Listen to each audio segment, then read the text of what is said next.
Nos últimos tempos, a gente vem vivendo muitas mudanças nas relações trabalhistas porque os governantes e a própria sociedade vinham olhando de uma outra maneira, né, para a legislação em si, que vinha muito ultrapassada. A gente viveu aí várias revoluções, inclusive digitais, né, e a CLT não acompanhou essas mudanças. Então a reforma trabalhista era necessária, embora ela tenha trazido muita discussão e causou muita discussão nas redes sociais também e tudo mais. Ela era necessária e ela foi importante em um momento em que a gente precisava atualizar um pouco esse tipo de relação. E os benefícios dessa reforma trabalhista a gente começou a ver já nos próprios processos que vieram em seguida. Nos processos, nas reclamações trabalhistas, antigamente a gente via uma série de pedidos que às vezes eram infundados e todo mundo já sabia disso, né? A pessoa já entrava com o intuito aquele do se colar, colou. Então os advogados começaram a prestar um pouco mais de atenção naquilo que eles vinham pleiteando na Justiça do Trabalho e colocou um pouco mais de ordem também com relação a testemunhas, né? Ao que se pedia e aquela prova. Os advogados começaram a se preocupar um pouco mais com a prova que seria feita nos autos. Então isso foi muito positivo. Também flexibilizou um pouco algumas relações.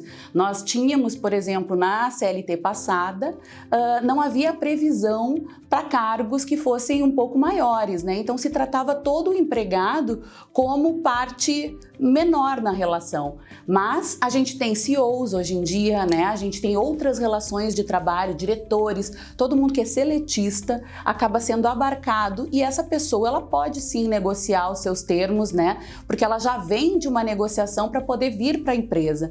Então esses benefícios, essa flexibilização de alguns pontos era necessária. Também começou a tratar do teletrabalho de uma maneira abrangente e que foi extremamente importante no momento que veio a pandemia, porque também flexibilizou e possibilitou de uma maneira um pouco mais segura que as empresas que tinham a opção de fazer home office levassem esses empregados para casa e pudesse fazer com que eles proporcionar que eles servissem, né, que eles continuassem prestando o serviço da sua residência. E como ficam as relações de trabalho, então, em 2020, né? Antes, durante e após a pandemia?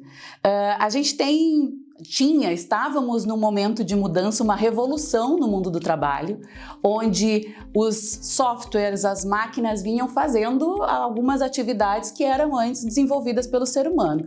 Então já havia essa preocupação, né, num universo onde a máquina e o software fazem a maioria das ações que eram antes automáticas e que precisavam de uma pessoa para serem desenvolvidas. Neste universo, como que eu, enquanto trabalhador, colocava a minha força de trabalho como algo essencial, né? O que seria realmente importante nesse universo para que as profissões se mantivessem? Então nós vínhamos nesse cenário, já se discutia muito sobre isso e aí veio a pandemia no meio do caminho que só acelerou alguns processos que já vinham tendo que ser pensados antes, mas a gente ia deixando para depois, ia deixando numa caixinha para tratar deles depois.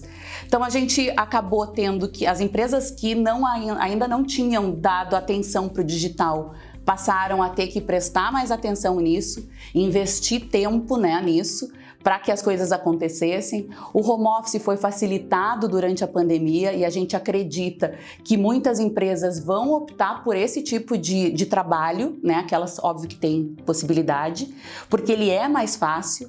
O que a gente via antes é que o teletrabalho ele não era muito utilizado por um pensamento um pouco mais retrógrado, né? Daquele gestor que precisa ver o trabalhador para poder entender que ele está produzindo. Mas durante a pandemia isso não podia acontecer. Então, o que esse gestor se deu conta é que a pessoa às vezes ela rende muito mais estando em casa do que ali no trabalho, porque ela não tem vários momentos de dispersão, ela não tem quando ela tem em casa. Então, esse é um ponto que eu acredito que vai seguir, né, depois da pandemia. E nós temos também outros tipos de relação. Algumas coisas que vão mudar consideravelmente, eu acredito, é a forma como as pessoas consomem, né, das empresas, a forma como o consumidor vai escolher onde ele vai colocar o seu dinheiro. Isso vai fazer com que as pessoas também prestem atenção um pouco mais na marca. E a marca começa dentro da empresa, né? Então eu preciso que o meu colaborador seja também um objeto para trazer aquilo, né, aquela verdade da empresa para fora e mostrar também para a sociedade que aquilo que a empresa acredita, aquele propósito é verdadeiro. Então, eu acho que as empresas vão começar a prestar um pouco mais de atenção nisso, no público interno delas, como divulgadores mesmo, porque hoje o digital está muito visível, né? Então, tudo aquilo que não for verdadeiro vai transparecer com uma maior facilidade. Acho que também este é um legado desse momento difícil que a gente está vivendo. Acredito que grandes tragédias geram grandes biografias, né? Então eu acho que todo mundo que conseguir parar e pensar para poder se reinventar, para pensar em formas diferentes de fazer aquilo que faziam antes, vão conseguir estar à frente no restante do ano agora, nesse período que vem pós-pandemia. E algumas dicas para o gestor nesse momento, né, de repensar o seu negócio. Acho que todo negócio passa primeiro pelo propósito do gestor. Então, avaliar qual é o propósito da empresa e avaliar se isso está claro para o trabalhador, né? Se o subordinado dele entende qual é o propósito da empresa e o seu papel dentro do propósito da empresa. Essa é uma análise que eu acho muito importante. Na hora de contratar também o trabalhador, prestar um pouco mais de atenção em empatia, por exemplo. E empatia não é só a pessoa ser boazinha, né? Empatia é como ele vai atender o teu cliente, o cliente da tua empresa, se colocando no lugar desse cliente. Prestar atenção nas soft skills, nessas habilidades que são intrínsecas do ser humano, né, na hora de contratar e encontrar maneiras também de desenvolvê-las com o time que já tem, porque eu acredito que essas habilidades agora é que farão a grande diferença, tanto na forma de prestação de serviço do trabalhador, quanto na forma de gerir, porque é uma via de mão dupla. E um trabalhador que está alinhado com o propósito da empresa, ele vai trabalhar para que aquilo aconteça, né?